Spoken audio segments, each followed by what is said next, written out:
next is Norton theorem with dependent source.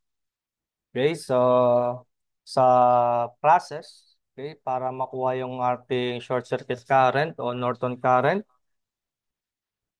so same lang siya kahit walang dependent source. Okay, iso-short natin yung terminal kung saan natin kukunin yung IN. Okay, so may iba lang is kapag kukunin natin yung Norton equivalent resistance. Okay, so same concept sa Thevenin. So nag-excite tayo ng either current source o voltage source. So first dito, kunin muna natin yung magiging short circuit current. So ito yung terminal papunta sa load. So i-short lang natin yan. Okay, then dyan tayo kukuha ng value of IN. Any method pwedeng gamitin para makompute si IN. Okay? So we have, so mesh analysis na lang. So I1, so I2, then I3. Okay, so by inspection, so IN natin is equals to I3. Okay? So kasi same silang direction. Okay, so KBL tayo dito sa I1 muna. So KBL at mesh I1. Okay? So we have 4I1, then plus 10 equals to, so 0. Okay, so ibig sabihin I1 natin is equals to negative 10 over 4 amperes. Okay, so ito yung magiging value natin ng I1. So next, KBL at mesh I2. Okay, so by inspection kasi, meron dependent source sa ating mesh I2. So ibig sabihin, I2 natin, so same direction. I2 is equals to 2IX. Okay, so ano ba magiging value of IX natin? So yung IX nandito sa I1. So opposite sila ng direction. So ibig sabihin, IX natin is equals to negative I1. Okay? Ayan. So from this, so substitute natin. So we have I2 is equals to 2 times negative I1. So I1 natin is negative 10 over 4. Okay, so negative I1 yung IX. So negative, so positive na siya. So we have 10 over 4. Ayan. So 20 over 4. So I2 natin is 5 amperes. Okay? So yan. So meron tayong value of I2. So last, so KBL at mesh I3. Okay, so we have negative 10. So minus 2I2 plus 2I3 is equals to 0. So substitute. So I3 natin is equals to, so we have 10. So plus 2 times I2, which is 5 all over 2. Kaya from this, yung magiging value of I3 natin is equals to,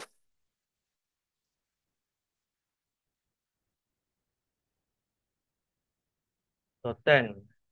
10. So we have 20. So I3 natin dito is 10 amperes. Okay? So, ayan. So, from this, so yung magiging value of IN natin, so we have IN is equals to I3. Okay? Kaya we have 10 amperes. Ito yung IN natin. Okay? So, yan. So, next. So, kunin naman natin yung value of RN.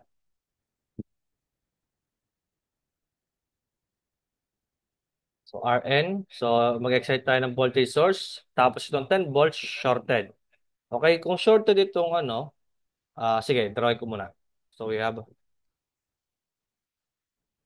then yung voltage source 10. So, yan, shorted na siya.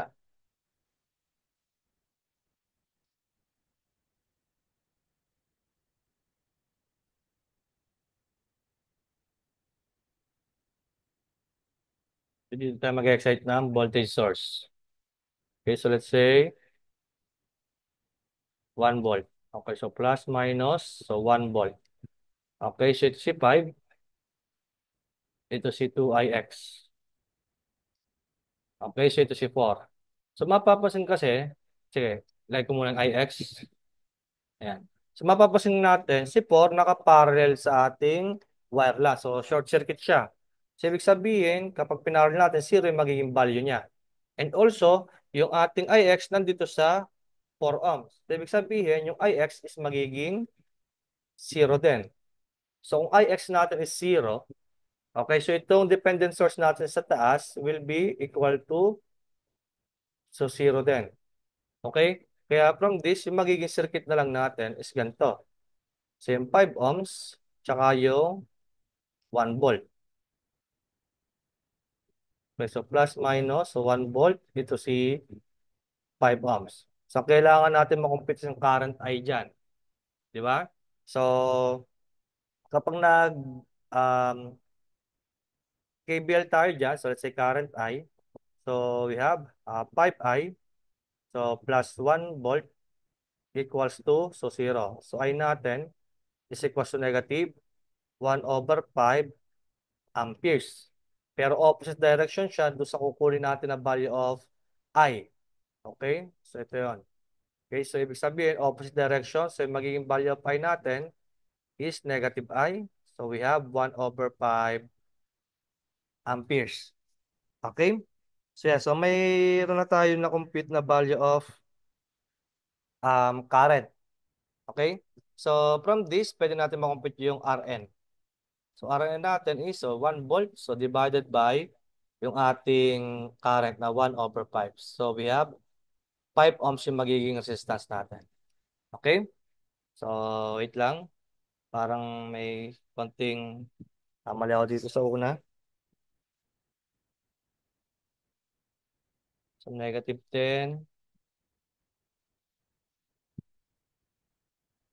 Ito. Bakit ang nilagay ko yung 2? So 5 pala yun. Okay?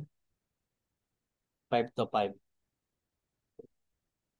So 5I2, then 5I3. Ayan. So dapat ito parehas 5.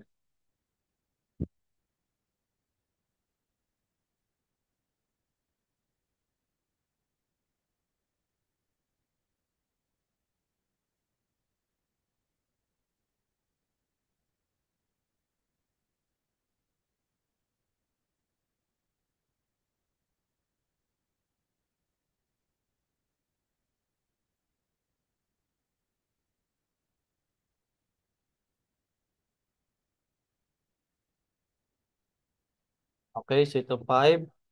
Then itong baba also 5. Okay, so from this 25 plus 10, so 35 divided by 5, so we have 7. Okay, so ito is 7 amperes. Okay, kaya from this, yung magiging IN natin is 7 amperes.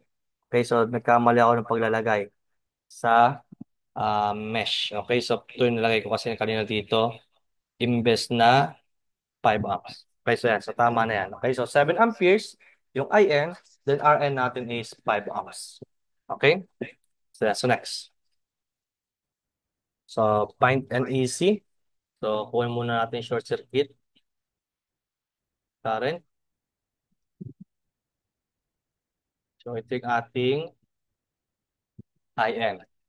So, again, any method pwedeng gamitin para makompute si IN. Okay? So, ayan. Mapapansin kasi natin dito, okay, so ito shorted. Okay, so yung 2 ohms. Kung shorted to, so ang voltage natin doon is so 0.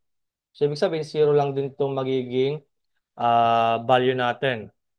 Okay, dito sa 2BX. Okay?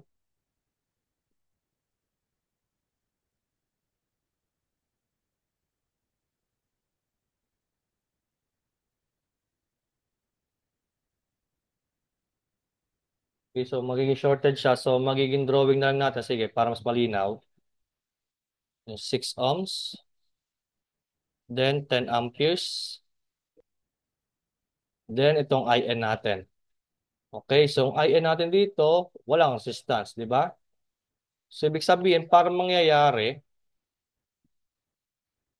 Ito si 6 ohms. Okay? So 6 ohms, actually, itong lahat na element natin nakaparallel. Diba? Kung yung 6 ohms pinarallel natin dito sa shorted wire, so ibig sabihin magiging zero. Para mangyayari, yung circuit na lang natin is ganito. Ayan. Ito yung 10 amperes. Ito yung IN natin. So ibig sabihin, by analysis do sa circuit, IN natin is equals to 10 amperes. Okay? So yan. Na-analyze lang natin yung circuit. Yan. So ito yung parang pinaka-simplified na circuit na nakuha natin. Okay? So next, mag-excite naman tayo ng voltage. Then, i-turn off natin yung mga independent source. So magiging circuit natin, ito na.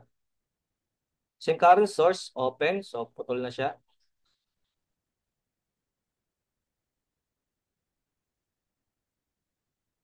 Then dito tayo mag-excite ng voltage source. So 1 volt. Yan. So 2 ohms. So plus minus. So BX. So plus minus 2BX. Then ito yung ating 6 amps. Okay? So any method pwede gamitin para makompute natin yung current I dito. Okay? So mesh analysis na lang para mas convenient. So I1, then I2. Okay? Ito yung current I natin. So opposite direction ulit. So I natin is negative I2. Okay? KBL tayo at mesh I1. So we have 6 at 2. So we have 8. I1 minus 2I2. So plus 2BX. Okay? Equals to 0. Okay? So yung BX natin is the voltage across um, 2 ohms. Okay? So, pero kung tutusin dito, yung BX natin, so naka-parallel, so 1 volt din lang din yon. Okay? So, ibig sabihin, BX natin is also 1 volt. Okay? So, substitute lang natin dito. So, 8I1 minus 2I2 is equals to, so lipat ko sa kabila, so we have negative 2. So, equation number 1. Okay? So, next. So, dito naman tayo sa I2. So, KBL at mesh I2. Okay, so we have negative 2, I1. So plus 2, I2. Okay, so plus 1 equals to 0. Okay, so simplify. We have negative 2, I1. So plus 2, I2 equals to negative 1. Okay, equation number 2. So we have two equations to unknown. Pwede natin makompute si I1 and I2. So mode 5, 1. So we have 8, negative 2, then negative 2. So negative 2, I1 plus 2, I2 equals to negative 1. So negative 1 half, then negative 1. So negative 1 half ampere, then negative 1 ampere. So by equation, so sinabi natin, I natin is negative I2. So we have positive 1 ampere, yung I natin. So to calculate for Rn, so we have yung voltage na in-excite natin, so 1 volt, divided by yung current, so we have 1 ampere. Kaya Rn natin is simply equal to, so 1 ohm. Okay, so ito yung magiging final answer natin.